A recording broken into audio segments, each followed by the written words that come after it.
대통령이 이란 등 12개국 국민의 미국 입국을 전면 금지하는 조치를 발표했습니다. 뉴욕시장 민주당 예비선거에 출마한 후보자 첫 TV 토론이 어젯밤 열렸습니다. 90세 한인 노인이 몰던 승용차가 갓길에 세워져 있던 버스에 돌진하는 사고가 발생했습니다. 어젯밤 뉴욕시 맨해튼에서 90분 간격으로 2건의 총격 사건이 발생해 2명이 숨졌습니다. 텍사스주에서 불체자에게 주립대학 등록금 혜택을 주는 것이 위헌이라는 연방법원의 판결이 나왔습니다. 어젯밤 뉴욕 리버티 국제공항에서 일시적인 지상 운항 중단이 발생했습니다.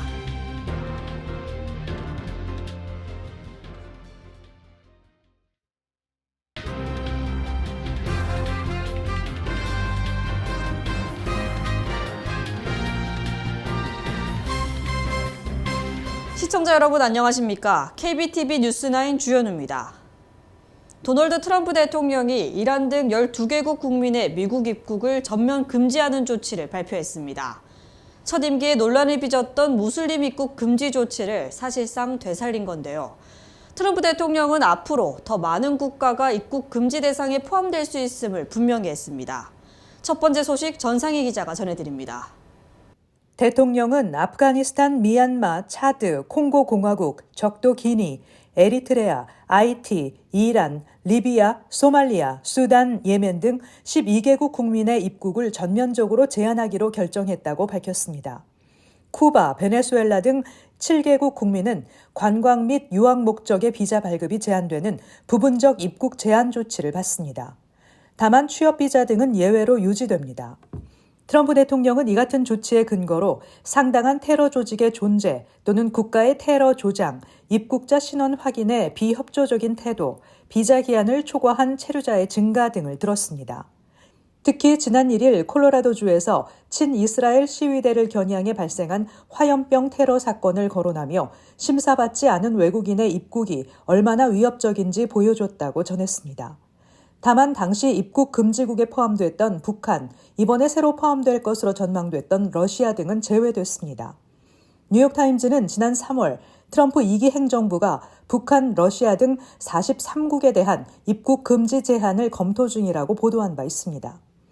백악관은 북한 등이 제외된 이유는 언급하지 않은 채 이번 발표는 미국을 해치려는 외국 세력으로부터 국민을 보호하려는 상식적인 조치라고 밝혔습니다. 트럼프는 첫 임기 중이었던 2017년에도 이란, 이라크, 시리아 등 이슬람권 7개국 국민의 비자 발급과 입국을 금지하는 행정명령에 서명했는데 이를 두고 특정 종교를 차별한다는 비판이 광범위하게 일었습니다. 이후 대상 국가에 북한도 추가됐다가 해당 행정명령은 조 바이든 행정부 출범과 동시에 폐지된 바 있습니다. KBTV 뉴스 전상입니다. 뉴욕시장 민주당 예비선거에 출마한 후보자 첫 TV토론이 어젯밤 열렸습니다.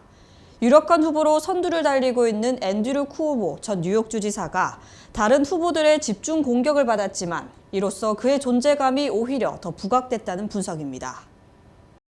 4일 밤 MBC와 폴리티코 주최로 뉴욕시장 민주당 예비 후보자들의 첫 TV토론이 열렸습니다.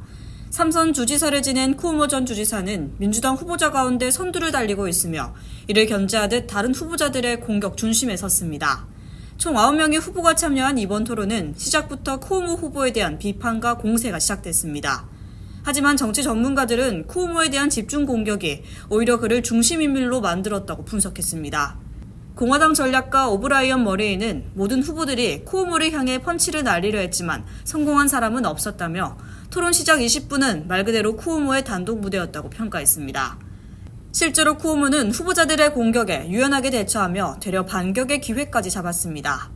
퀸즈 지역구에서 활동하는 조란 맘다니주 하원 의원과 브래드 랜더 뉴욕시 감사원장을 겨냥해 트럼프 대통령이라면 맘다니 후보를 마치 뜨거운 칼로 버터 자르듯 무너뜨릴 것이라는 발언으로 강한 인상을 남겼습니다. 이번 토론에서는 쿠오모의 과거 정책들도 도마에 올랐습니다. 코로나19 팬데믹 시기 요양원 정책과 요양원 사망자 축소 은폐, 2019년 진행한 보석개혁제도, 그리고 성추문 의혹과 관련한 질문이 쏟아졌습니다. 이에 쿠오모는 적극적으로 방어하며 자신은 결백하다고 강조했습니다. 그럼에도 불구하고 최근 여론조사에서 맘다니 후보를 크게 앞서고 있는 쿠오모 후보의 지지율은 흔들리지 않을 것으로 보인다고 전문가들은 분석했습니다. 반면 2021년에도 시장 선거에 출마했던 스콧 스트링거 전 뉴욕시 감사원장은 이번에도 깊은 인상을 남기지 못했고 유권자와의 연결에 실패했다는 혹평을 받았습니다. 뉴욕시 예비선거는 6월 24일이며 사전투표는 6월 14일부터 9일간 진행됩니다. 90세 한인 노인이 몰던 승용차가 갓길에 세워져 있던 버스에 돌진하는 사고가 발생했습니다. 이 사고로 승용차에 함께 타고 있던 89세 한인 할머니가 숨지고 운전자는 부상을 입고 병원으로 옮겨졌습니다. 전상희 기자입니다. 뉴저지주 브릿지워터 타운십 경찰에 따르면 아큐라 딜러십 인근의 22번 도로에서 90세 한인 박모 씨가 운전하던 2009년형 현대 소나타 승용차가 오른쪽 갓길에 고장난 채 빈 차로 주차돼 있던 셔틀버스를 들이받았습니다.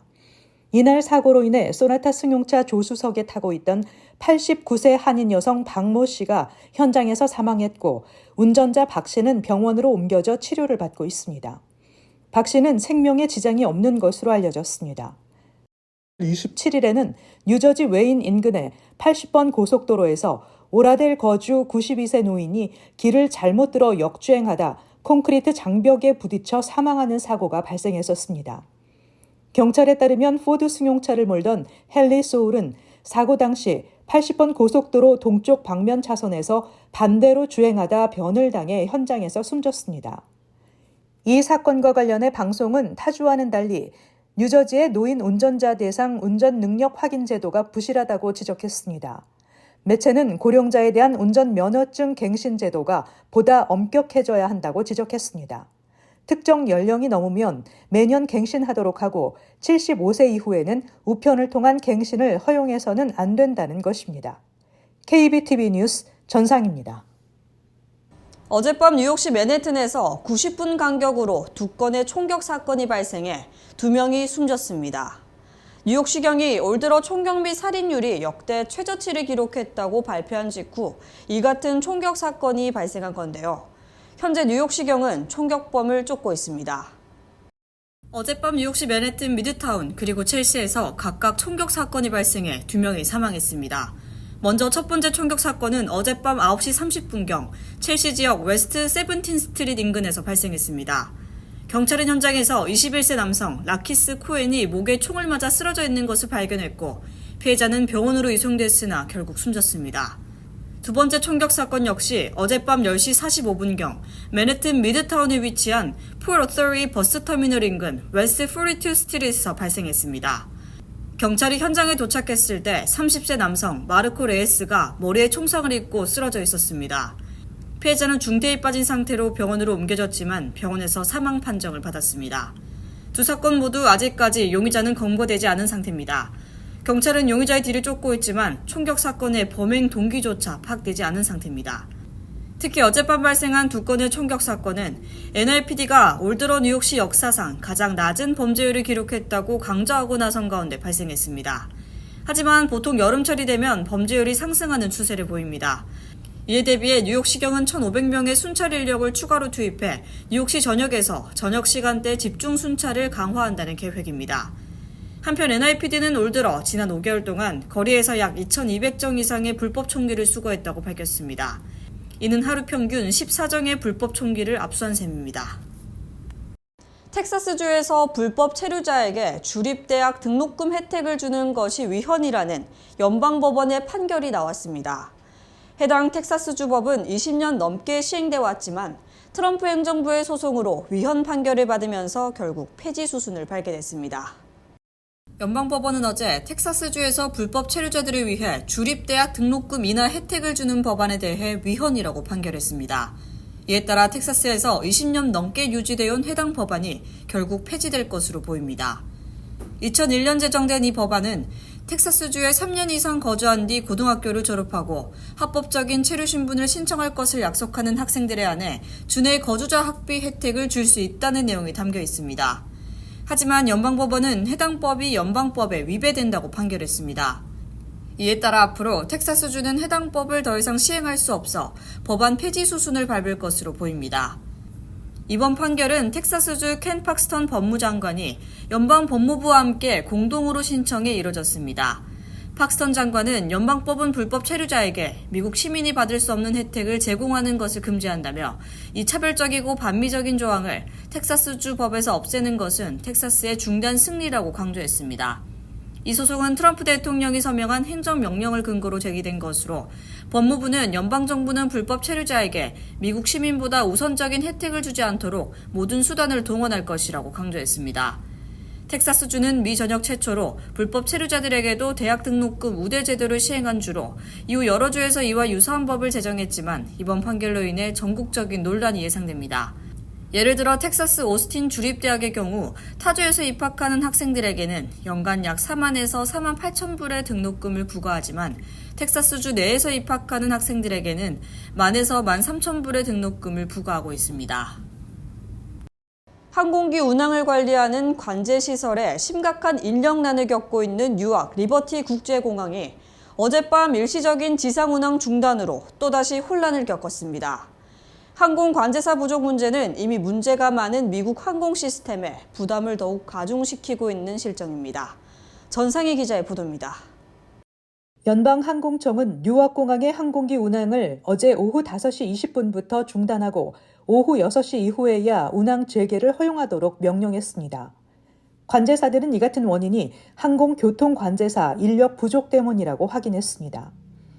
이러한 문제로 인해 뉴욕공항의 시간당 이착륙 횟수는 정상 운항 횟수의 30%에 불과했습니다. 최근 뉴저지주 뉴욕 리버티 국제공항에는 대부분의 시간대에 요구되는 관제사 수에 한참 못 미치는 수준으로 관제사가 배치되고 있는 상황입니다. 한편 뉴욕 뉴저지 항만청은 지난 4월 15일 안전 문제로 연방항공청에 의해 폐쇄됐던 뉴저지 공항 활주로 3개 중 하나가 예정보다 2주 앞당겨 6월 15일에 재개통될 예정이라고 밝혔습니다. 또한 공항의 항공교통 관제 문제를 해결하기 위해 새로운 광섬유 케이블이 설치됐습니다. 션 더피 교통부 장관은 지난달 필라델피아와 뉴욕 사이에 새로운 케이블이 이미 설치돼 있으며 7월까지 사용 가능할 것이라고 밝혔습니다. 필라델피아 항공교통관제사들은 4월 28일을 포함해 뉴아행 항공편과 반복적으로 연락이 두절되는 사고가 발생했었습니다. 이번 주 초 뉴욕의 주요 항공사인 유나이티드 항공의 CEO 스캇 커비는 이 같은 사고로 회사에 큰 타격이 있었으며 승객 예약 감소를 언급했습니다. 커비는 이후 유나이티드 항공이 회복을 위해 노력하는 가운데 올 여름 뉴욕발 항공편은 역사상 가장 저렴한 항공편이 될 것이라고 말했습니다. KBTV 뉴스 전상입니다. 트럼프 행정부가 바이든 전 대통령의 인지 저하와 오토펜 사용에 대한 조사에 착수합니다. 오토펜은 사람의 서명을 그대로 복사해 수백, 수천 장의 서류에 사인하는 기계로 존 F 케네디, 버락 오바마 등 과거 대통령들도 사용해 왔습니다. 트럼프 대통령은 바이든 전 대통령이 퇴임 직전 내린 사면 조치가 판단력이 떨어진 상태에서 이 기계로 서명됐기 때문에 무효라는 주장을 해왔습니다. 바이든 전 대통령이 전립선 암 진단 사실을 밝힌 이후 트럼프 대통령은 임기 중에 건강 문제를 참모들이 은폐했다는 의혹을 거듭 제기하고 있습니다. 도널드 트럼프 행정부가 관광 비자를 비롯한 비이민 비자 신청자를 상대로 돈을 더 내면 비자 인터뷰 순서를 앞당길 수 있는 급행료를 검토하고 있다고 로이터 통신이 보도했습니다. 현재 미국을 비이민 목적으로 방문하는 이들은 비자 수속 비용으로 $185를 내고 있습니다. 국무부 내부 문건에 따르면 급행료는 빠르면 오는 12월부터 시범 사업 형태로 도입될 예정입니다. 다만 국무부 법무팀은 급행료를 백악관 예산관리국이 반대하거나 사법부가 금지할 위험이 크다고 보고 있습니다. 국무부는 2023 회계년도에 관광비자 590만 개를 포함해 비이민 비자 총 1,040만 개를 발급했습니다. 도널드 트럼프 행정부가 추진하고 있는 대규모 감세안에 포함된 송금세에 대한 반발이 커지고 있습니다. 특히 송금세 부과 대상에는 비자 체류자는 물론 영주권자도 포함돼 시행될 경우 여파가 클 전망입니다. 최근 하원을 통과한 트럼프 감세안에 비시민권자의 국외 송금에 3.5%의 세금을 부과하는 조항이 포함된 것으로 밝혀졌습니다. 이는 원안의 5%에서 다소 인하된 수준이지만 금융업계와 이민자 단체들은 여전히 부당하다는 입장입니다. 불법 체류자는 물론 비자 체류자와 합법 이민자들도 본국으로 많은 송금을 하고 있는 데다 송금 시 일정액의 수수료를 부담하고 있는데 추가로 세금을 부과하는 것은 매우 부당하다는 지적입니다. 송금세는 비시민권자들의 경제적 부담을 가중시킬 전망입니다. 미드타운 지하철역에서 정신 이상 여성에게 심각한 폭행을 당한 퀸즈의 노인이 사건 이후 여전히 불면증과 불안에 시달리고 있다고 뉴욕 포스트에 밝혔습니다. 지난달 36세 여성에게 폭행을 당한 73세 오로르 곤잘레스는 가해자가 여전히 뒤에 있다는 공포스러운 느낌을 떨칠 수 없다고 밝혔습니다. 사건 당일 오후 4시 30분쯤 곤잘레스는 맨해튼 방면 2열차를 타고 법률사무소 청소 일을 하러 가던 중 36세 여성이 인종차별적인 발언을 했으며 그녀가 53번가 역에서 내리자 뒤를 따라와 반복적으로 폭행을 가했습니다. 잠시 후 커뮤니티 브리핑을 전해드립니다.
이어서 환율과 증시 전해드립니다.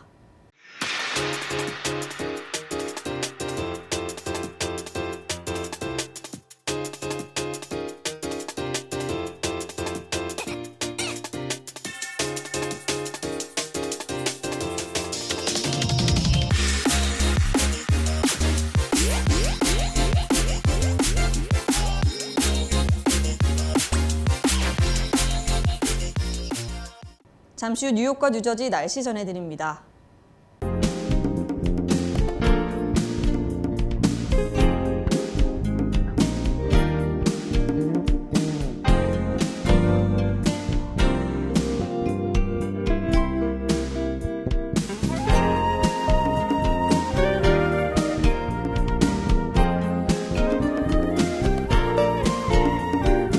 KBTV 뉴스9 마칩니다. 오늘도 시청해주신 여러분 고맙습니다.